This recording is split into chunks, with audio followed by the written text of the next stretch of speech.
Bruno Cassucci fala com a gente diretamente do seu home office, no meio das... Não é da sua folga, porque senão você não estaria trabalhando. Mas eu te agradeço no meio da sua paz, que parece que você está muito em paz onde você está, para trazer a gente agora as notícias do Corinthians. Quem está no mercado do Corinthians nesse momento, Bruno? Bem-vindo. Obrigado, Gabi. Tudo em paz, tudo com a família aqui. Depois de uma folga de Natal, agora no plantão de Ano Novo. E o Corinthians ainda atrás de um centroavante, né? Busca um camisa 9, tem o Cavani como principal sonho, mas sabe que é uma negociação difícil e aí busca outras opções, outras alternativas. Uma que surge é o Diego Costa, a gente está vendo aí na tela. O Corinthians espera que ele consiga a rescisão com o Atlético Mineiro. Até uma informação que o PVC trouxe ontem, que ele comunicou oficialmente ao Atlético Mineiro que não deseja permanecer para o próximo ano. E aí o Diego Costa conseguindo essa rescisão, o Corinthians pretende intensificar as negociações e aí formalizar uma proposta a ele.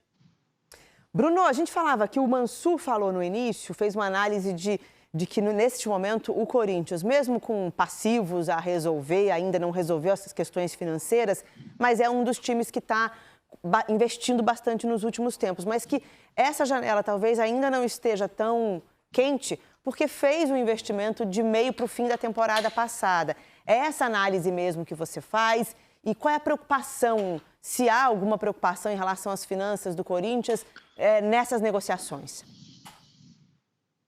O que a gente vê, Gabi, o Corinthians tem uma dívida altíssima ainda. A situação do Corinthians, embora o clube venha num processo de saneamento, ainda é difícil financeiramente. Se você olhar o gráfico da dívida do Corinthians, ele subiu por muito tempo e agora ele estabilizou, mas estabilizou num patamar elevado, próximo de 1 bilhão, isso sem considerar o estádio, né? A dívida da Arena Corinthians. Então, o Corinthians toma cuidado e não quer gastar com direito econômico, direito de jogador, ou no caso do Diego Costa, para pagar a rescisão com o Atlético Mineiro. O que o Corinthians quer são jogadores livres, e aí pode ser até o Cavani, caso ele consiga se desvincular do Manchester United, pode ser o Diego Costa, enfim, o Corinthians quer jogadores que estejam de graça, estejam livres no mercado, e aí sim o Corinthians pode fazer um investimento maior com salário, com luvas de jogadores. Mas para a aquisição dos atletas, a política da diretoria, pelo menos que a gente escuta, é que não vão pagar nada, como foi, inclusive, nos outros casos, né? De Roger Guedes, de William, de Renato Augusto, eram jogadores que ficaram sem contrato e aí sim o Corinthians avançou nas negociações. Cavani e Diego Costa, bom, ambos sendo utilizados, né? O Diego estava sendo utilizado, ele que está pedindo, né, segundo a apuração do PVC, para ser negociado.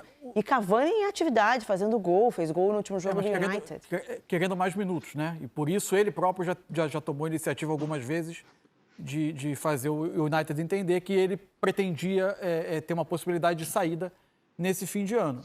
O caso do Diego é curioso, né? Quando o Diego Costa chega ao Atlético, ele chega para um time que já está rodando, de certa maneira, bem ajustado, já tinha um nível de atuação elevado. E se apontava, olha, para fazer esse encaixe, talvez o grande ano do Diego seja 2022. Ele precisando de um tempo para retomar forma, para entrar no time, para que o ajuste tático, para a convivência dele com o Hulk aconteça. Esse ajuste ele aconteceu até mais rápido do que se imaginava, né? Ele foi titular em um número razoável de partidas, não foi titular em todas, mas o Cuca encontrou um funcionamento com ele um pouco mais à frente, o Hulk partindo um pouco mais de trás. A sensação é que o Diego comprou menos a ideia do Atlético, essa ideia de estar numa rotação eventualmente, de nem sempre de começar todos os jogos, de ter um time que girasse em torno dele como principal protagonista, a sensação de que ele não comprou tanto essa ideia. E a partir das últimas semanas de temporada, algumas mensagens foram sendo dadas por ele de que ele poderia sair. A questão em relação ao Corinthians é evidentemente essa que o Bruno colocou, é como vai ser esse ajuste financeiro. A gente vai entender isso mais adiante, quando os próximos balanços saírem, quando a gente entender o impacto e entender também se houve algum investidor em parte dessas contratações, né? E também qual o formato desse investimento, porque são jogadores sem uma possibilidade de revenda à frente. Ou seja, qual é a contrapartida desse investidor que estaria entrando junto? É isso que são peças que eu acho que aos poucos a gente vai tentando Quando você entender. diz sem revenda, obviamente, é valor maior, pelo né? momento da carreira mesmo, né? Difícil você ter uma transferência por direito econômico de um jogador nesse momento em valores importantes. Lédio? Então, eu acho ótimo que o Corinthians esteja pensando com essa grandeza. Cavani, Diego Costa, mas acho que ele vai ter que esperar. Que o Cavani, ele estava querendo minutos, ele já fez gol contra o Newcastle na segunda-feira, enfim, talvez ele agora comece a ganhar mais minutos, talvez o Corinthians tenha que esperar o mercado de verão para ir no meio do ano para tentar uma investida um pouco mais concreta em cima dele, mas eu acho viável.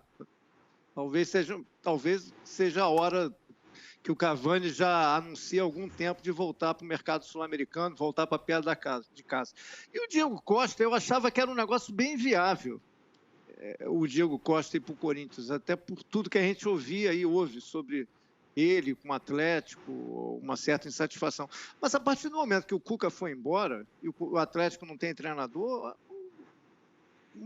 o Atlético vai esperar um novo treinador para decidir a vida do Diego Costa, não vai ser uma coisa unilateral. Então, a gente vai ter, eu acho que o Corinthians vai ter que ter paciência, se quiser realmente investir no Diego Costa, que o Atlético não vai se mover até contratar um novo treinador e esse treinador fazer um raio-x do elenco do Atlético e ter o seu veredito sobre o Diego Costa. Acho difícil que venha um treinador do mercado sul-americano ou da Europa e abra a mão do Diego Costa.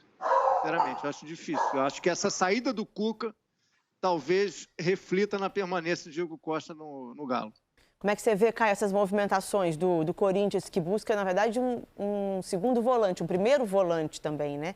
E aí, por enquanto, com opções bem vantajosas, ou bem grandes, né? Bem ousadas para o ataque, meio campo ataque. O gol custa caro, né? Eu sempre digo isso. Então, quando você coloca a manchete de um centroavante, ainda mais desse nível de Cavani e Diego Costa, é natural que concentre todas as manchetes, né? E toda essa expectativa por parte do torcedor. A informação que eu tenho, até em relação ao que o Mansur levantou, é que o Corinthians estaria fechando com um novo patrocinador, e esse novo patrocinador já teria bancado tanto o Paulinho como arcaria com os custos dessa transferência do centroavante. Que ele não estaria preocupado em receber de volta esse investimento, que a cabeça do novo investidor seria, olha, eu vou entrar com uma cota de patrocínio aí na camisa, e quanto mais forte for o time, mais títulos conquistar, maior a visibilidade para a minha marca. Então, é esse o presente que eu quero dar nesse início de parceria que nós vamos ter a partir de agora. Então, seria mais ou menos esse o modelo de acordo entre patrocinador e Corinthians para busca desses novos reforços.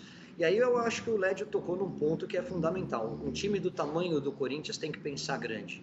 E aí eu faço um elogio à diretoria do Flamengo, que soube fazer a lição de casa.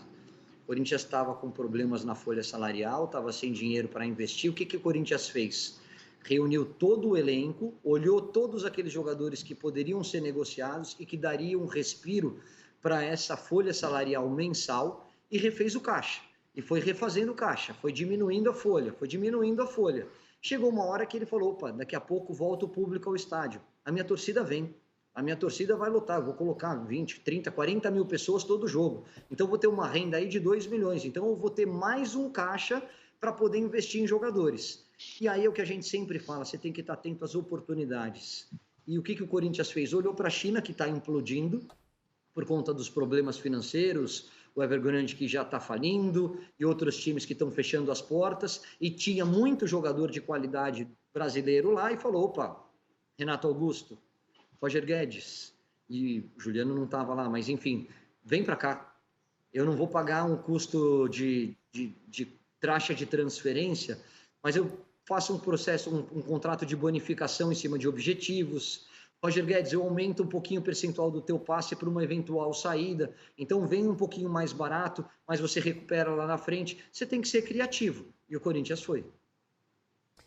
Muito bem. O Bruno, conta pra gente, tira um pouco essas dúvidas em relação ao que é não desiste de Cavani. Isso é uma dúvida que eu fiquei, que quero te pedir para explicar melhor agora. O que é não desiste? Tem proposta na mesa? Tem proposta que já foi recusada? Estão tentando de outra forma? O que é esse não desiste? E conta pra gente depois também quem já saiu, como é que pode melhorar esse caixa do Corinthians nessa janela. O não desiste é muito em relação ao que tem sido comentado lá fora, de que o Cavani interessa ao Barcelona, que tem outros clubes da Europa que querem contar com ele, e o Corinthians sabe dessa concorrência e mesmo assim está na briga. Ouviu do Cavani num primeiro momento que ele não quer decidir nada por enquanto, até porque a janela lá de fora está fechada, só abre em janeiro, e o Cavani falou, olha, em janeiro eu vou tomar uma decisão, eu rescindindo, eu tendo a liberação do Manchester United, a gente volta a conversar. Então é nesse sentido, o Corinthians sabe que não é um negócio para agora, como também sabe que o Diego Costa não é tão fácil, não é tão rápido, mas espera, não tem pressa, porque no primeiro semestre tem a disputa da Libertadores, mas que vai começar só em abril. Então o Corinthians pode esperar um pouco mais, tem o Jô para jogar o início do Campeonato Paulista, é o centroavante, pode subir garotos da base, então tem uma necessidade, tem essa prioridade do ataque, mas não tem um desespero, não é que o Corinthians está correndo atrás desse centroavante a qualquer custo.